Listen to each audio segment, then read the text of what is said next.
warahmatullahi wabarakatuh.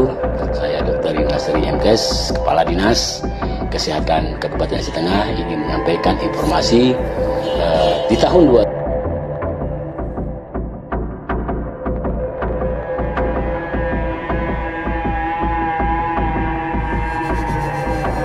Saudaraku, kabar terbaru dan sempat heboh datang dari lingkup Pemkab Aceh Tengah. Kepala Dinas Kesehatan Dr. Yunasri MKes dikabarkan mengundurkan diri dari jabatannya. Informasi ini pertama kali beredar melalui grup WhatsApp para tenaga kesehatan. Dalam pesan tersebut tertulis bahwa mulai tanggal 6 Mei 2025, jabatan Kepala Dinas Kesehatan diisi oleh PLT sebagaimana tercantum dalam surat keputusan yang telah diedarkan. Mohon maaf kepada Pak Kadis Dr. Yunasri yang lama. Terima kasih atas kerja baik dan bimbingannya. Berikut kutipan isi pesan yang beredar luas tersebut. Tribungai.com mengkonfirmasi kepada penjabat Sekretaris Daerah Aceh Tengah Dr. Andes Mursyid MSI. Ia membenarkan bahwa telah terjadi pergantian pimpinan di Dinas Kesehatan. Mursyid menjelaskan surat itu pun diterbitkan pada Senin 5 Mei 2025.